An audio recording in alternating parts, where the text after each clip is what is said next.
Olá, pessoal do CPI Silvio de Mello. Espero que esteja tudo bem com vocês. É, Nessa semana, nós estamos aí nos aulões e eu estou gravando aí a nossa última aula com foco aí no Enem. Vou finalizar com vocês o estudo da física da primeira série, que é mecânica, tá bom? Eu vou compartilhar aí a tela com vocês para nós darmos continuidade aí no assunto. Então, você já está vendo aí a nossa tela. Enem 2020, né? O foco desses aulões é para o Enem. Ciências da natureza, para componente em específico, a física, né? Semana de aulões, né? Essa é a nossa última aula. E para essa segunda aula de hoje, eu vou comentar com vocês o tópico 7, atrito. Tópico 8, plano inclinado. O tópico 9, impulso, quantidade de movimento e sistema isolado. Tópico 10, colisões. E tópico 11 é leis de Kepler e lei da gravitação universal. E vamos finalizar propondo aquela tarefa, após você assistir essa aula, né, você fazer um simulado com relação a essas questões. Se você perceber aqui na nossa aula, eu vou estar trabalhando com vocês as questões de números ímpares e vocês vão estar fazendo as questões de números pares. Beleza, meus alunos? Do mesmo jeito que fizemos na primeira aula, né? Então, olha só.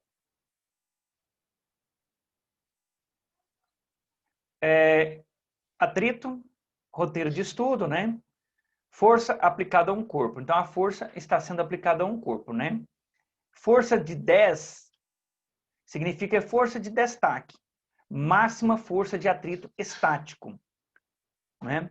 Força 10, F10, né? Você vai ver como força de destaque. O que é a força de destaque? Atrito estático. É o atrito que existe antes do objeto começar a ter movimento, né? FAT, né? Você pode ver como FACT, né? Força de atrito cinética, né? Então, a força de atrito cinética. Força de intensidade constante que atua sobre um corpo quando quando desliza sobre a superfície.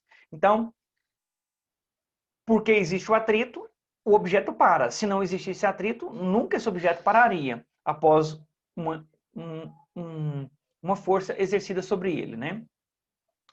Aí nós temos o Fn, que é a força normal, força de contato entre duas superfícies sólidas e sua direção forma um ângulo de 90 graus com a superfície. Então, a força normal sempre é perpendicular à base da superfície que está apoiado o objeto. Sempre a força normal age nesse sentido.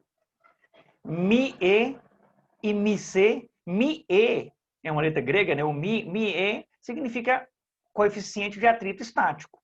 O Mi-C, coeficiente de atrito cinético. Beleza?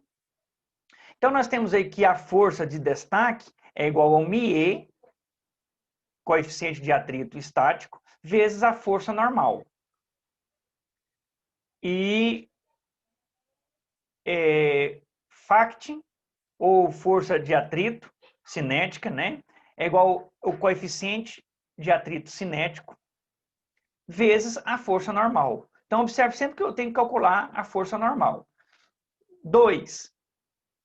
Força é menor, uma força que eu vou exercer sempre vai ser menor do que a força de destaque. Então, nesse caso, né, a força de atrito vai ser igual à força. Se a força F for maior do que a força de destaque, então a força de atrito é igual à força de atrito cinético.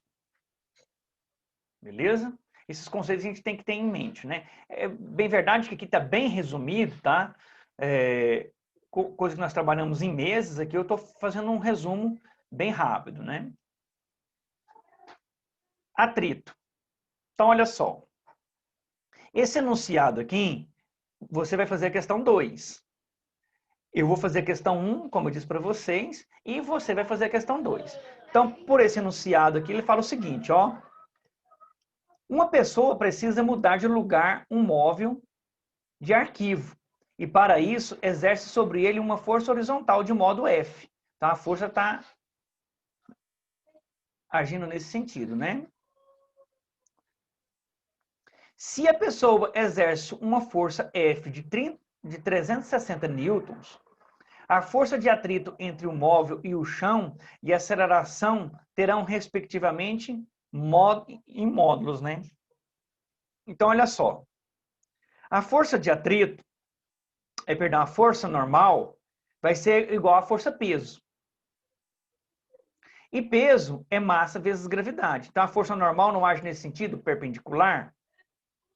Note que, pelo conceito, nós trabalhamos, né? Então, a força normal aqui vai ser igual à força peso. Peso, ele diz que a massa do objeto é 60 quilos. Então, 60 quilos. A gravidade, que peso é massa vezes a gravidade é de 60 newtons. Perdão, a gravidade é de 10 metros por segundo ao quadrado. Né? Então, eu tenho aí que a minha força peso, que é igual à minha força normal, vai ser, então, de 600 newtons. Então, olha só, que eu precisava dessa força normal para resolver o problema. Por quê? Porque a minha força de destaque vai ser igual ao μ, que é o coeficiente estático, vezes a minha força normal. O coeficiente estático é o 0,5. Ele sempre vai ser maior do que o atrito. Então, vai ficar 0,5 vezes 600, que então a força de destaque vai ser, então, de 300 newtons. A força de atrito cinético, então, vai ser o meu coeficiente de atrito cinético, que é 3 décimos, vezes 600, que vai me dar, então, uma força de atrito de 180 newtons. Então, respondendo a alternativa aí, correta, né? Nós temos que... Aqui nós temos a alternativa 180, né? E ele pede, então, a aceleração. Bom, se eu tenho, né? Aqui basta encontrar a aceleração, né?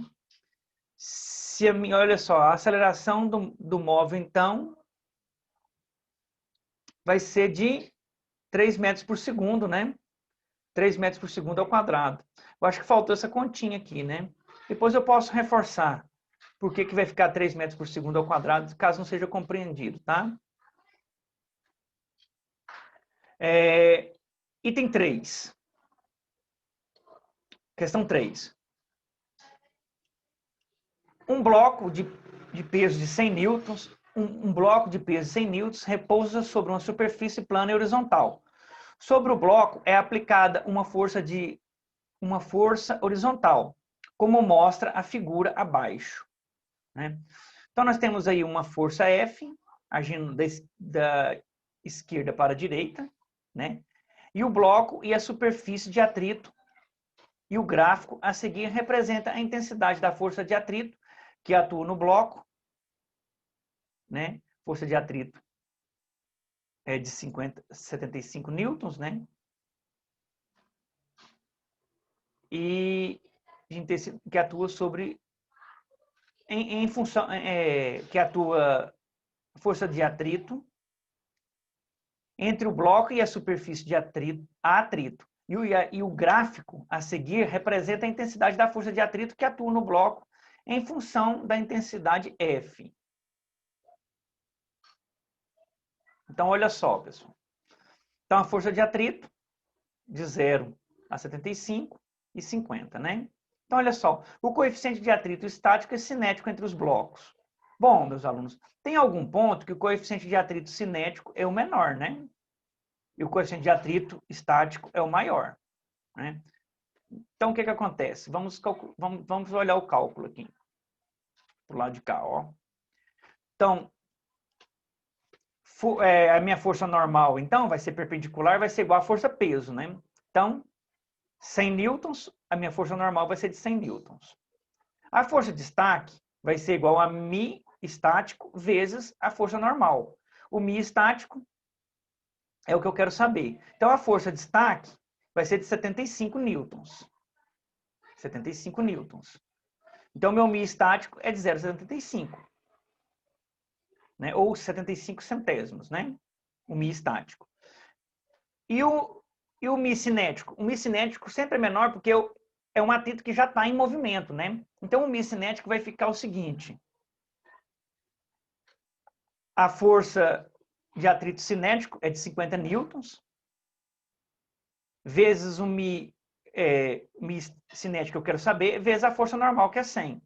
Então, está multiplicando, passa dividindo. Então, meu Mi cinético é de 50, é 5 décimos, né? Então, a alternativa correta vai ficar aqui para nós, ó, a letra A, não é isso? Bom, aqui é um estudo já considerando uma segunda parte da ideia do atrito, né? Também uma sugestão de estudo. Considere um corpo, aqui essa parte inicial sempre é teórico, tá, meus alunos? Considere um corpo apoiado numa plataforma plana, horizontal e móvel. Então, nesse caso aí, vale para plataforma horizontal e móvel, né? Não haverá escoamento do corpo sobre a superfície da plataforma. Se a aceleração dessa superar uma aceleração dada por. Então, força resultante é igual a massa vezes aceleração, né?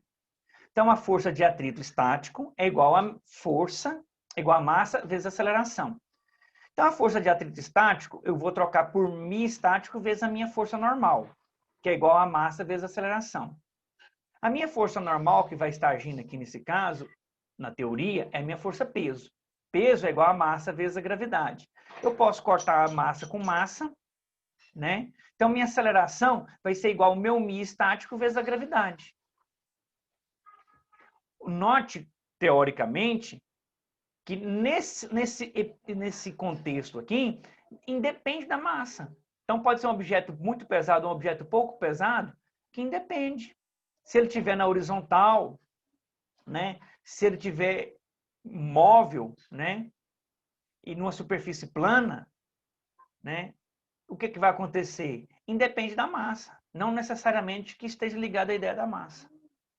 Então, a aceleração, ela independe da massa do corpo. Então, às vezes, você vê algumas perguntas que faz relação com a massa do corpo, né? A aceleração. E nem sempre isso é verdade. Você tem que fazer o teste, né? Matematicamente, igual foi colocado aqui nessa ideia. 2. Quando um veículo em movimento freia e para numa superfície plana e horizontal, por ação de uma força de atrito entre ele e a pista, a distância percorrida pelo veículo é dada por... Vamos analisar. Olha só. Força resultante, é igual a massa vezes a aceleração. Força de atrito agora é igual a massa vezes a aceleração. Força de atrito, eu sei que é Mi vezes a normal, que é igual a massa vezes a aceleração.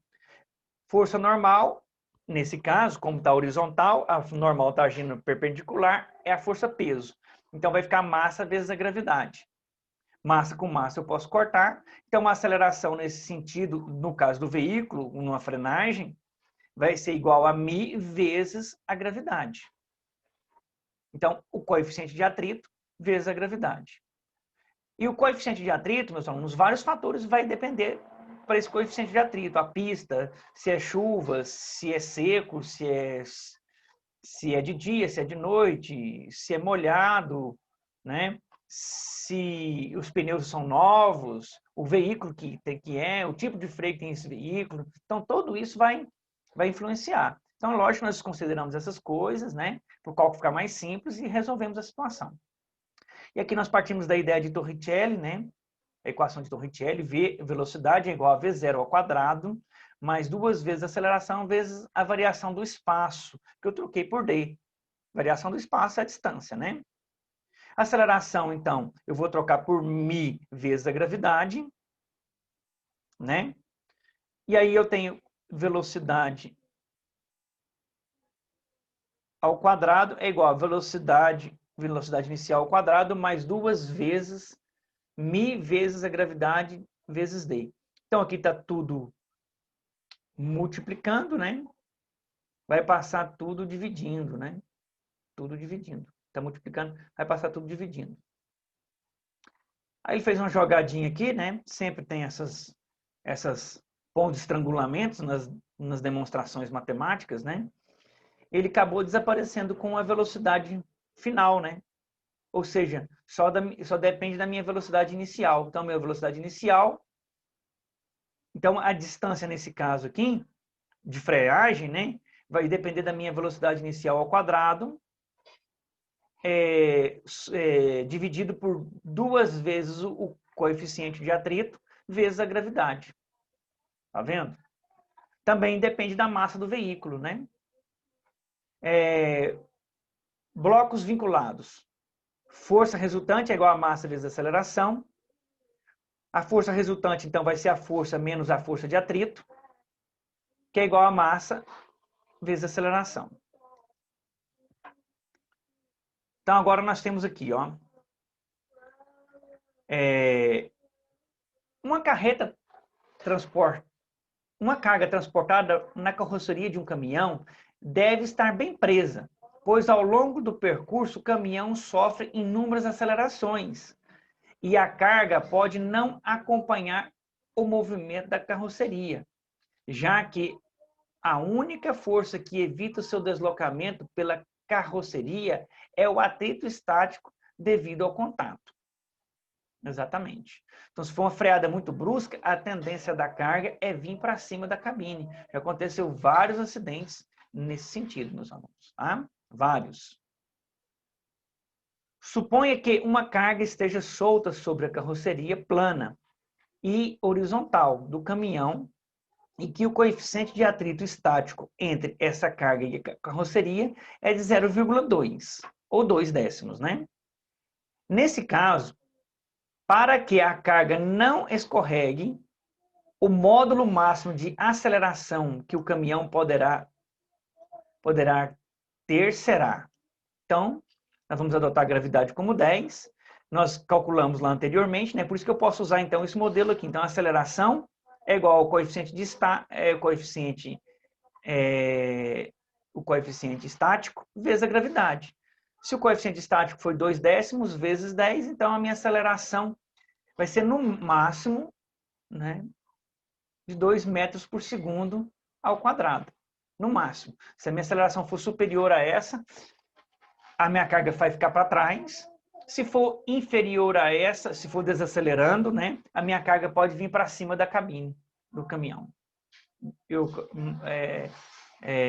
Acontecendo um acidente, né, no caso.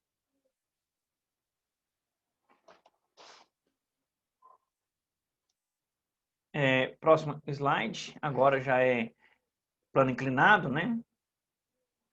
Ah, não, aqui tem mais uma questão aqui de atrito. A figura mostra 2 blocos, A e B. Bloco A e B. De massa A igual a 2 kg e massa B 4 kg, conectados por um fio ideal. Então, nós temos um fio e puxados ao longo da superfície plana e horizontal. Quando eu falo fio ideal, fio bom, o que acontece com esse fio? Fio que eu posso desprezar a massa, né? Então, tem uma força que está exercendo aqui horizontalmente, né? Então, o coeficiente de atrito cinético entre os blocos e o plano vale, o coeficiente de atrito é 2 décimos, né? E a força aplicada tem módulo de 18 newtons, né? Então, a força de tração na corda tem módulo. Então, vamos calcular. A força de atrito, que vai somar, né? Nós vamos ter que somar essas forças de atrito. Então, a força de atrito do bloco A é igual o μ cinético vezes a massa de A, vezes a gravidade. Vai estar agindo perpendicular, né? A gravidade é normal, né? Depende da força normal, né? E a força normal aqui vai ser a força peso, que está horizontal. Então, vai ficar a força de atrito. Vai ficar força de atrito de A é igual a 0,2, que é o μ cinético, vezes 2, que é a massa do bloco A, vezes 10, que é a gravidade. Então, a força de atrito de A vai ser de 4 newtons. De maneira análoga, vamos fazer a mesma coisa para identificarmos a força de atrito de B, que é o μ cinético dado pelo enunciado, que é 2/10, vezes a massa de B, que é 4, vezes a gravidade, que é 10. Então, nós vamos encontrar aí a força de atrito de B igual a 8 newtons. Bom, a força resultante é igual a massa vezes a aceleração do conjunto todo, né? Agora, a força resultante vai ser a força que eu estou exercendo menos a força do atrito de A menos a força do atrito de B. Então, na realidade, nós temos, então, que esse cálculo, então, vai ficar igual ao seguinte, ó, a força de 18 newtons menos 4 menos 8, que é igual a massa de A, que é 2, e a massa de B, que é 4. Então, a minha aceleração encontrada aqui é de 1 metro por segundo ao quadrado. Bom, se a minha aceleração é de 1 metro por segundo ao quadrado, se a minha força, então, é igual a massa vezes a aceleração de B, então, a tração que vai estar sendo exercida aqui, vai ser menos o atrito de B, porque nós estamos puxando agora B também. Então, atrito de B é 8, força de atrito de B, né? A massa de B é 4, e a aceleração agora é 1, que nós calculamos a aceleração do conjunto. A aceleração do conjunto de B vai ser a mesma aceleração de A, que é a aceleração do conjunto, né, que nós encontramos. Então, nós vamos chegar aí ao cálculo que a tração, então, que foi solicitada é de 12 newtons, né? Agora, a ideia do plano inclinado, meus alunos, agora já nós não estamos mais na ideia da horizontal, agora nós temos aí um plano inclinado. Nós temos aqui, então, olha só, a normal, né? A normal não é perpendicular.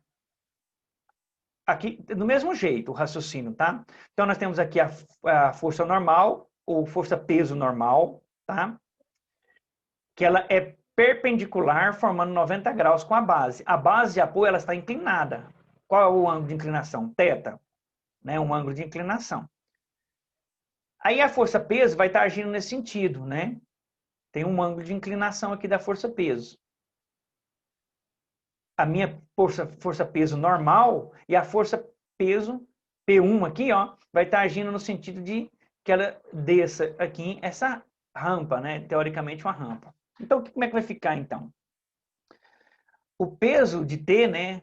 O peso tração, dependendo do que nós estamos calculando, né? Vai ser igual a massa vezes a gravidade vezes o seno do ângulo. Se eu estiver calculando o peso que está agindo nesse sentido aqui, né?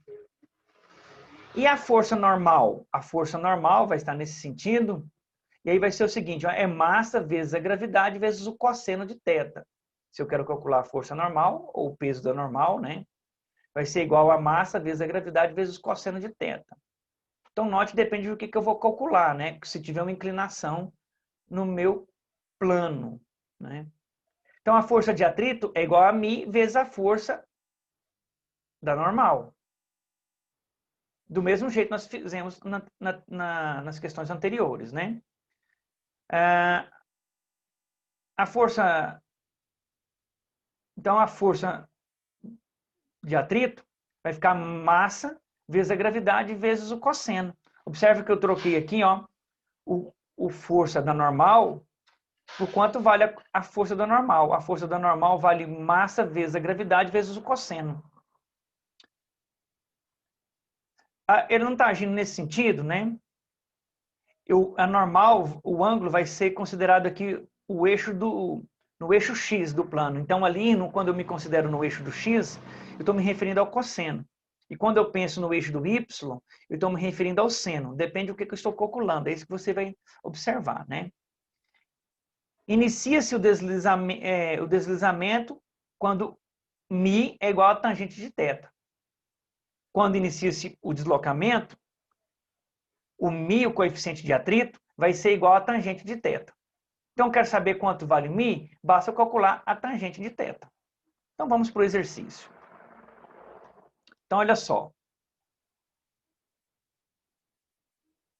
Uma pessoa se exercita com o auxílio de um aparelho do aparelho, né, mostrado na imagem. Então, observa que a inclinação, meus alunos, é muito similar àquela figura que nós criamos aqui matematicamente, né? Observa que aqui eu tenho um triângulo, né? E aqui eu tenho um plano que está inclinado, né? Ele está fazendo exercício aqui, empurrando com os pés, né? E a tendência desse objeto é descer, né? Devido à ação da gravidade. Então, olha só. Essa haste aqui, ó, possui 50 kg de massa e está apoiado em trilhos inclinados 45 graus, um ângulo de 45 graus aqui de inclinação, ó, onde o atrito é desprezível. Esse atrito aqui nós vamos desprezar. Ainda bem, né? Facilita bastante o nosso cálculo. Num dado instante, a pessoa aplica na haste uma força de 400 newton. Então, vai empurrar aqui com 400 newtons, paralela ao trilho. Então, a força que ele vai exercer aqui, ó, é paralela ao trilho. O trilho está inclinado, ele vai exercer uma força de 400 newtons paralelo ao trilho, que está inclinado, né? No sentido de erguê-lo, né? Ou seja, se ele está caindo, ele vai empurrar de volta, né? Inicialmente em repouso, a haste começa a se movimentar com aceleração de módulo. Vamos calcular. Então, ele dá aqui algumas informações, né? Se nós formos, a gravidade é 10 metros por segundo, o cosseno de 45 e o seno de 45 é 7 décimos, né? Você decora lá os ângulos, né? Ou raiz de 2 sobre 2, né? Também você pode decorar por aquela musiquinha, né? Então, nós temos aí que força resultante, então, é igual a massa vezes a aceleração. Bom, a força resultante vai ser a força que a pessoa vai exercer menos a força de tração, né? Que é igual a massa vezes a aceleração. Bom, essa força T aqui, nós vimos na teoria, que vai ser, então, massa vezes a gravidade vezes o seno de θ. Então, olha só. Então, essa força aqui, que é de 400 newtons, menos 50 vezes 10 vezes 0,7, vezes 50, que é a massa dada no exercício da haste, vezes a aceleração. Então, nós vamos chegar à conclusão aqui com esse cálculo, que a aceleração é de 1 metro por segundo ao quadrado, o que nos dá aí a alternativa, a letra D.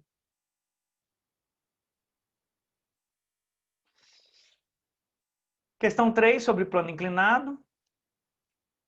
Na imagem se vê vários veículos estacionados numa ladeira inclinada em 16 graus e mantidas em repouso pela força de atrito entre os pneus e o solo.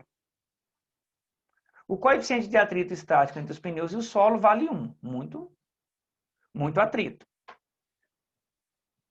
Para que os veículos comecem a escorregar, a inclinação da ladeira deve ultrapassar no mínimo, então os veículos vão escorregar assim, né? Observe a inclinação, essa inclinação, você vai enxergar um triângulo aqui, né? E o ângulo aqui de inclinação, 16 graus, né? Então, Mi, o coeficiente de inclinação, então, vai ser igual a tangente de θ.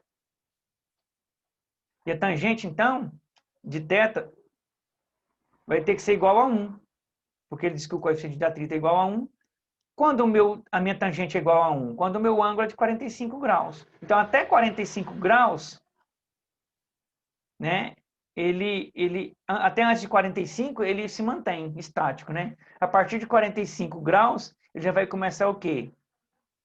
Assim, a escorregar, né? Então, até 45 graus, os carros vão começar a escorregar aqui. Certo? Então, note que o exercício é simples, né? Só tem coisa que a gente vai ter que guardar na memória, né? Que o coeficiente de atrito, nesse caso, vai ter que ser igual a tangente de θ, né? Algumas coisas a gente vai ter que memorizar. Então, agora, o tópico 9, impulso, quantidade de movimento e sistema isolado. Então, olha só, quantidade de movimento aí é igual a massa vezes a velocidade, pessoal. E o impulso? Impulso é força vezes a variação do tempo, tá? Impulso também pode ser a variação da quantidade de movimento. Impulso também pode ser escrito como massa vezes a velocidade final menos a velocidade inicial. E impulso também pode ser a área abaixo do gráfico, quando você tem um gráfico de força, produto cartesiano, tempo, tá? Força, produto cartesiano, tempo. Não é força vezes o tempo, não. Força, quando você tem um gráfico, força, produto cartesiano, tempo. Aí, quando você tem um gráfico desse modelo, então, o gráfico formado, a área formada sobre a curva, nós chamamos de curva matematicamente, ele é, então, a resposta desse impulso. Então, às vezes, você pode fazer a leitura como uma área de um gráfico. Tá? Em alguns vestibulares, alguns Enem, o Enem, né? Ele pode te dar um gráfico e você fazer esse cálculo pelo gráfico. Né? Seria a área da figura. Né? E no sistema isolado, né, a quantidade de movimentos antes é igual à quantidade de movimentos depois, para um sistema isolado. Tá? Então, olha só, nesse caso. Uma bola de tênis de massa de 60 gramas, 0,6 quilos, né? Ou 6 centésimos de quilo, desloca-se horizontalmente com a velocidade escalar de 2 metros por segundo. Foi rebatida por uma raquete de tal forma que a bola retornou também na horizontal, porém em sentido oposto com velocidade em módulo igual a 3 metros por segundo. Supondo que o intervalo de tempo de contato entre a bola e a raquete foi de 1/10 de segundo, a força média aplicada na bola tem módulo, então vamos calcular, né, a quantidade de movimento. Então a variação da minha quantidade de movimento é igual ao meu comprimento, a minha quantidade de movimento final menos a quantidade de movimento inicial. Então nós temos aqui que a quantidade de movimento, né, final foi quando ele foi, né? E nós temos aí a ida e a volta, né? E essa variação, então, na quantidade de movimento vai ficar o seguinte: massa vezes, abre parênteses, né? A velocidade mais a velocidade final, velocidade final menos a velocidade inicial. Só que como foi uma ao contrário da outra, está negativa, quando eu rebato, ela soma as forças. Então, soma as forças, a força final mais a força inicial, porque fica no sentido contrário, né? Um vai da direita para a esquerda, o outro vai da esquerda para a direita. Então, eu vou somar as velocidades. Então, a minha quantidade de movimento aí vai ser a massa de 6 centésimos, vezes 3, que é a velocidade com que ela foi na primeiro arremesso, e depois, no segundo arremesso, 2 metros por segundo, né? Então, vai dar 5 metros por segundo vezes 0,6, que é a massa. Então, dá uma quantidade de 0,3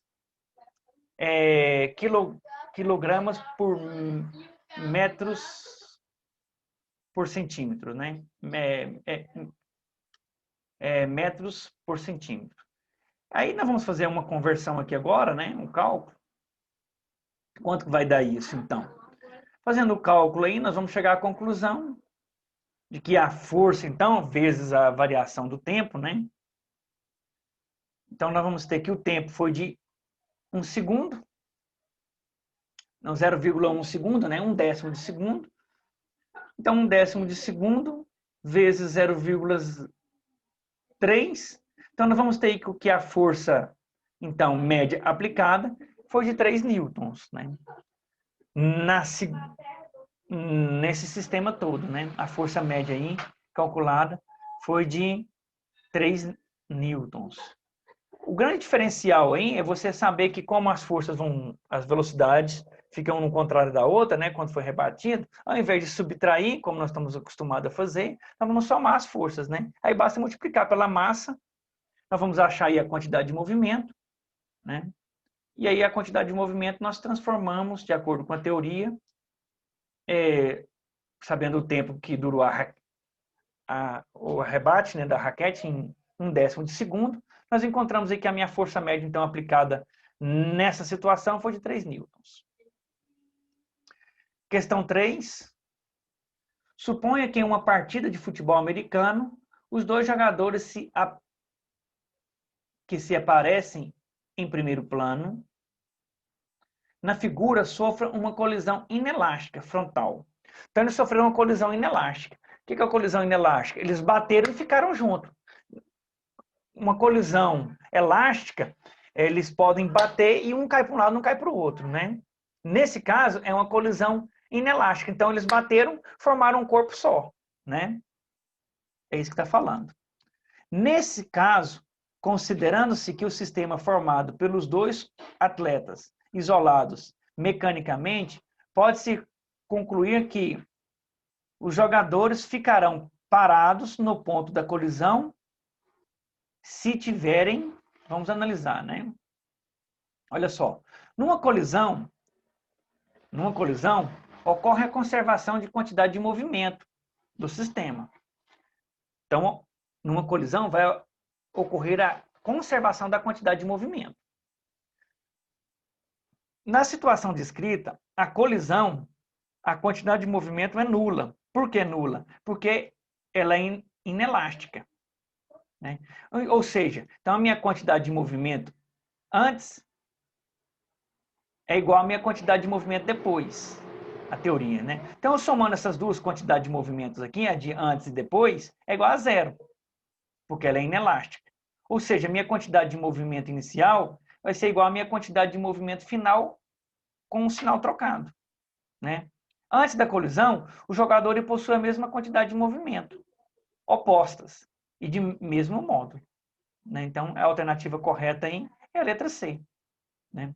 Então, eles têm a mesma quantidade de movimento e sentido contrário, né? Que é essa explicação aqui da teoria. Beleza? Questão 5.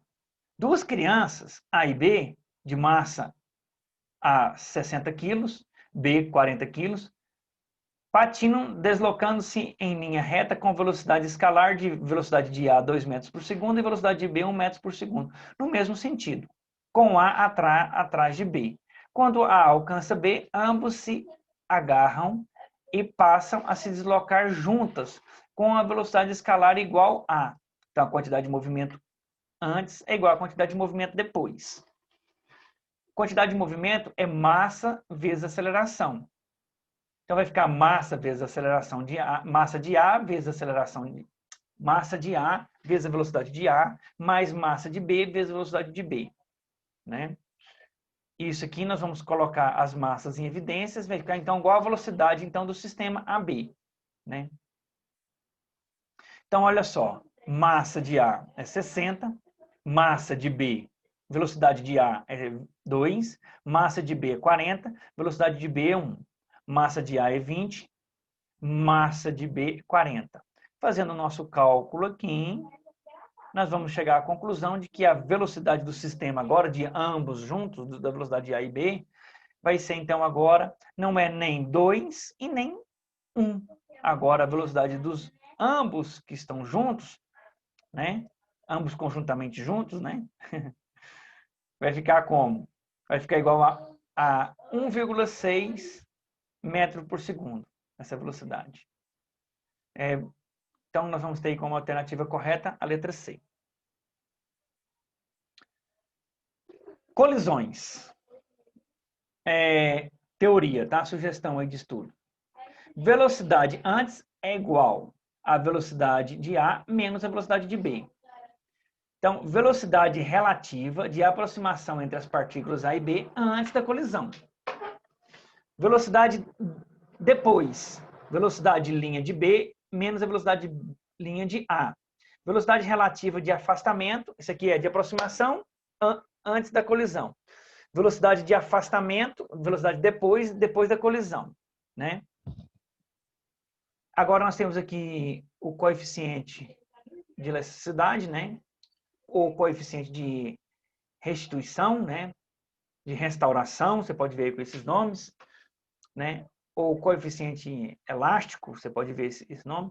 Vai ser igual, então, o coeficiente elástico é igual à minha velocidade depois. O coeficiente elástico é a razão da minha velocidade depois pela velocidade do antes. Nós podemos trocar essa velocidade do depois pela velocidade de antes, pelo que nós já comentamos aqui. E nós temos o seguinte caso, né? Nós temos o seguinte, que a colisão perfeita é chamada de colisão elástica. E esse coeficiente de restauração aqui, ele é de ele é igual a 1. Quando a minha colisão, aí eu tenho colisão elástica parcial. Então ele vai variar entre, ele é maior do que o meu coeficiente de restituição, vai ser maior do que 0 e menor do que 1. Porque se ele for 1, ele é elástico perfeito, né? E se for uma colisão inelástica, esse coeficiente, então, inelástico é 0. Né? É 0. Vale 0. Então, olha só. Eu vou fazer a questão 1 e você vai fazer a questão 2, né? Quando eu resolvo as ímpares, você resolve as pares, né? Olha só. Dois carrinhos A e B possuem massa, respectivamente, iguais a 2 kg e 3 kg. Então, A tem velocidade de 2 kg e B tem velocidade de 3 kg. A está a velocidade de 2 metros por segundo e B está na velocidade de 1 metro por segundo. Como o sentido dele está ao contrário da trajetória, né? Então fica com velocidade negativa, né? Antes da colisão. Depois da colisão, o carrinho A voltou com a velocidade de 1,5 metro por segundo, né? Após a colisão, o choque. E o B voltou com qual velocidade? Vamos analisar, né? Após a colisão. Então, olha só. Questão 1. Considerando os dados numéricos mostrados na figura, o módulo de V', o módulo V' de B é de aproximadamente, então ele quer calcular a velocidade de após a colisão de B. É isso que ele quer saber, né? Então a velocidade após a colisão de B. Então nós vamos aplicar aqui a quantidade de movimento antes é igual à quantidade de movimento depois. Tem que saber essa ideia, essa teoria nós temos que ter em mente, né? E quantidade de movimento eu sei que é massa vezes aceleração, né? Mais massa vezes aceleração, quantidade de movimento antes, e a quantidade de movimento depois, massa vezes aceleração, mais massa vezes massa vezes velocidade, né? Massa vezes velocidade, não é aceleração aqui, tá? Então nós vamos substituindo, pessoal, os valores dados pelo enunciado, de 2 no massa de A igual a 2, velocidade de A é 2 metros por segundo, massa de B é 3, velocidade de B é menos 1, isso antes da colisão, dado aqui no enunciado, né? Depois da colisão, a massa de A é 2, continua a mesma massa.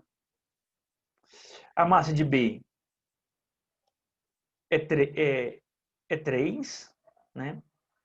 A massa de B é 3, continua.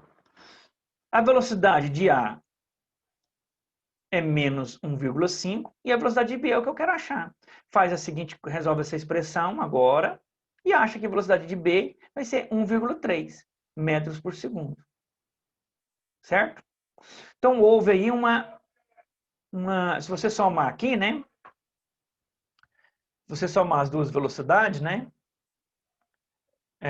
Dá 1, né? Se você somar as duas aqui, dá 1. Se você soma em módulo, ela vai dar 30, né? Se você soma aqui as duas velocidades agora, ela dá menos 0,2, né? Mas em módulo, se você somar aqui em módulo, ela vai dar 2,8, né? Aqui daria 3, né? Perdão, e aqui daria 2,8. Ou seja, um pouco dessa velocidade ficou amortecida na queda, entendeu? No choque, na colisão. Entende? Então, nem sempre a mesma velocidade, você vai conservar ela, ela vai distribuir integralmente. Porque um pouco dela, um pouco dessa energia vai ficar dispersa em alguns problemas, entende? Então, olha só. Questão 3. Um carrinho A, de massa de 10 kg, foi posto em um movimento sobre a superfície plana e horizontal, com velocidade escalar de 2 metros por segundo. Esse carrinho colidiu frontalmente com outro carrinho B, em repouso, e de massa de 5 kg. Então, olha só.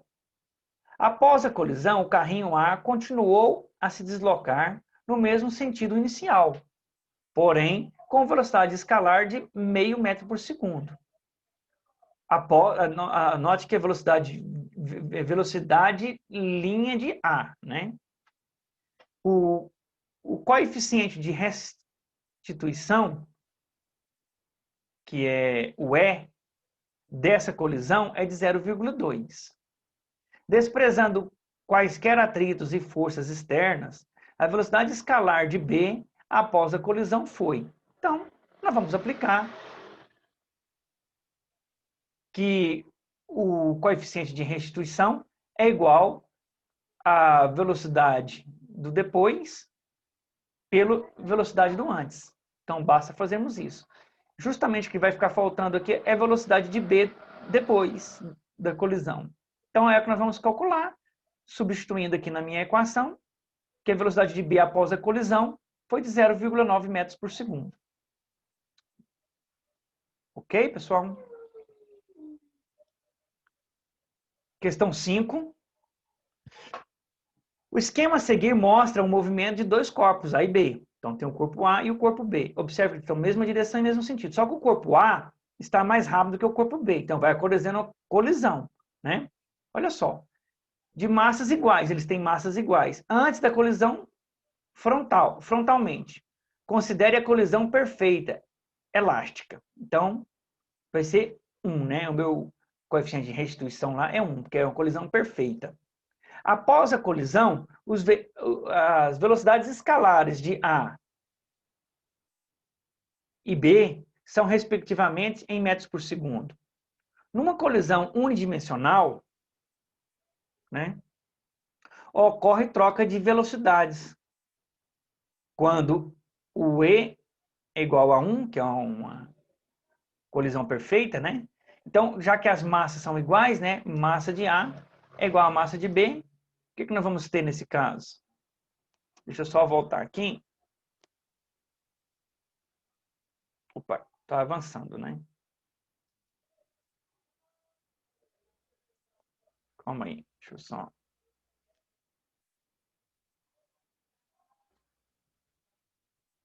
Só voltando.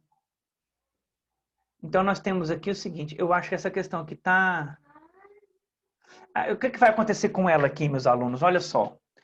Ela só vai inverter, né? Porque olha o que vai acontecer com... Já que as velocidades, após a colisão, vão inverter. Já que é uma conexão elástica perfeita, a velocidade de A, que vai chocar com B, vai ficar igual à velocidade de B. E a velocidade de A, de B agora, vai ficar com a velocidade de A após o choque.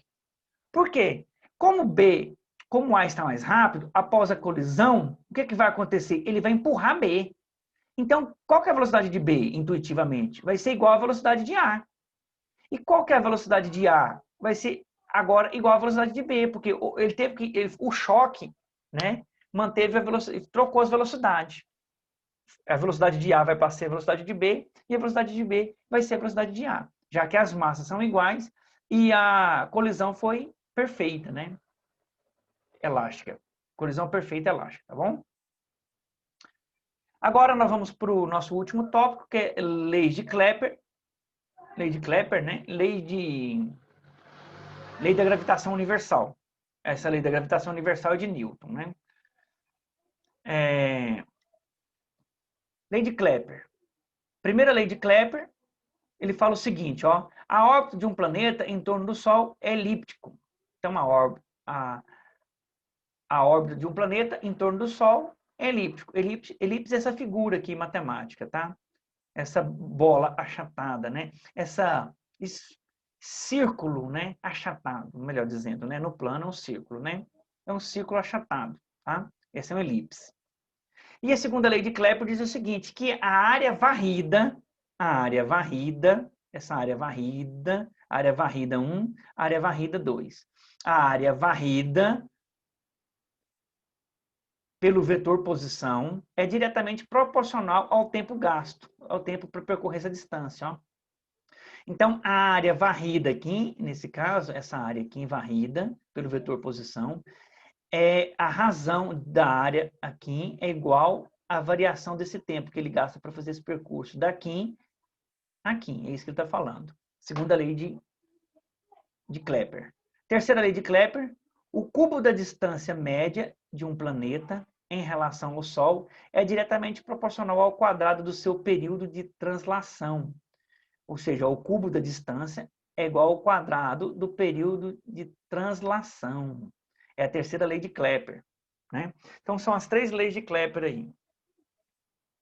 Lei da gravitação.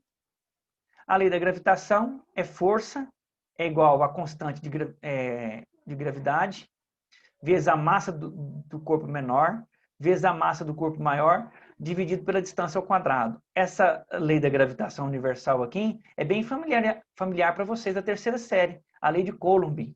É a mesma, né? Nós só trocamos a constante aqui de eletrostática, né, pela gravidade, que é uma outra constante, tá bom? E as massas aqui é pelas cargas, né? É o que muda, tá? Mas é a mesma lei, tá bom? A lei da gravitação universal e a lei de força, e a lei de Coulomb, tá? A lei da gravitação relativa, então a força de 1 está para a força de 2, é igual a distância ao quadrado de 2, a distância, o quadrado das distâncias de 2, da razão, né? O quadrado da razão da distância de 2 para a distância de 3, né? Está para a distância de 1, perdão. A aceleração gravitacional, então a aceleração gravitacional é igual a razão, né, da gravidade vezes a massa pelo raio ao quadrado, tá bom? E a aceleração relativa de dois astros, tá aqui na frente, né, é igual a massa relativa pelo raio relativo ao quadrado, né? Também você pode ver como raio de A para raio de B, né? Também pode ver essa massa relativa como raio de A para o raio de B, tá bom? Vamos ver um pouco lá de exercícios, né? Então, olha só aí. Questão 1. A figura representa a órbita de um planeta em torno do Sol. A área 1 é 2 vezes maior do que a área 2. A área 1 é 2 vezes maior do que a área 2. Ótimo. Então, é só nós aplicarmos a primeira lei, né, de Kepler. Então, nós temos aí a área 1 está para a variação do tempo 1, é igual à área 2, está para a variação do tempo 2. Se a área 1 é o dobro da área 2, então eu posso trocar a área 1 por 2 vezes a área 2. Eu tenho a área 2 e o tempo aqui. Então, agora eu posso cortar, né, a área com a área? Não posso. Posso cortar. Então, eu tenho que a minha... Então, eu tenho que a área de 2 está para a área... Perdão, a área de 2 está para a variação do tempo 2.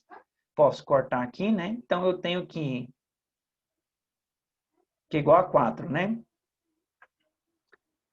Logo, o tempo total de translação é de 8 meses mais 4 meses. Que é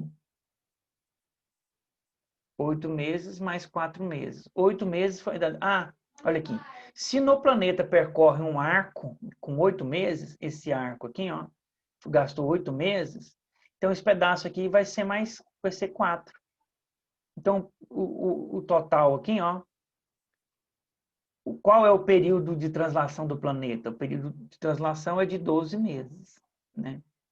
Então, se aqui foi 4, é bem intuitivo, né?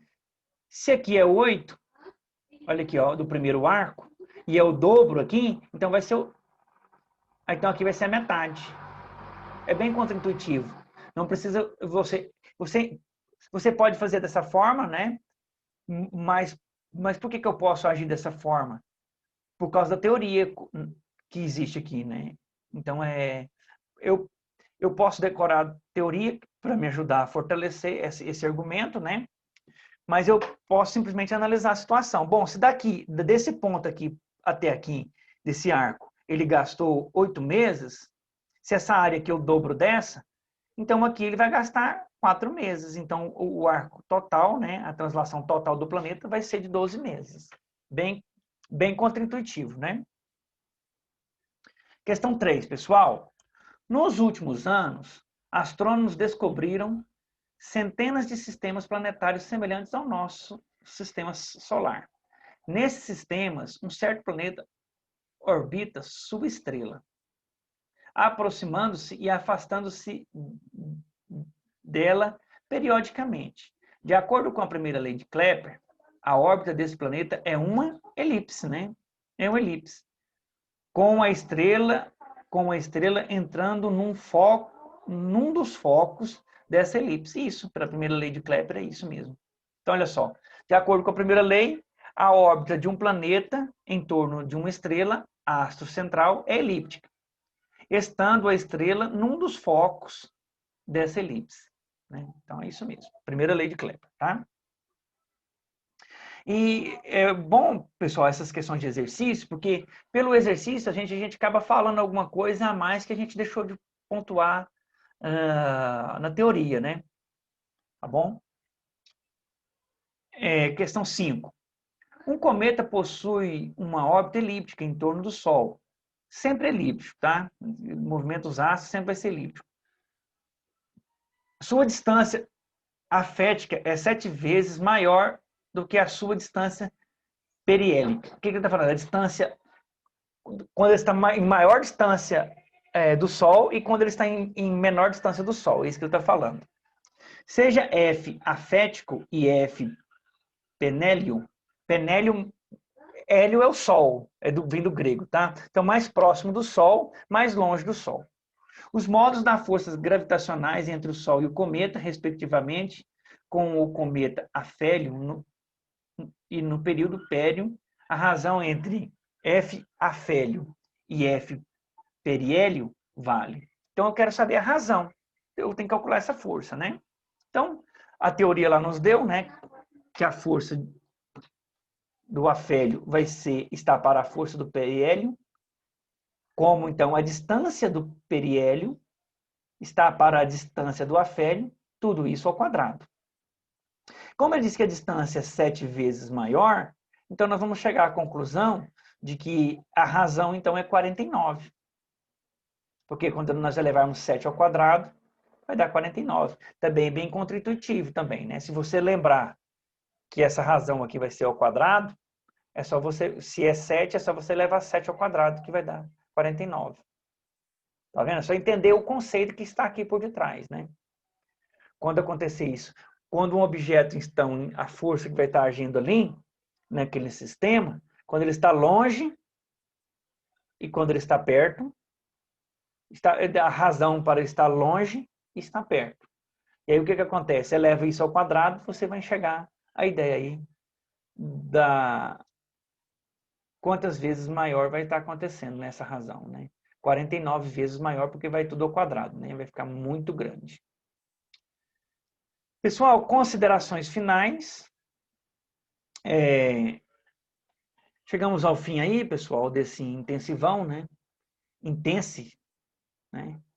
Espero que eu tenha conseguido aí despertá-los ainda mais, né? Para essa vontade de estudar, essa reta final aí de ano que nós temos aí. Foca no Enem, né? Mantenha as atividades de Física 3, porque vai ser necessária, cai um pouco dela lá. Às vezes o pouco que você aprende de Física 3 vai te ajudar bastante, tá? Com relação lá ao Enem. Às vezes é uma questão que você aprende que vai te colocar lá para dentro. Essa revisão aí, refaça esses exercícios, tá?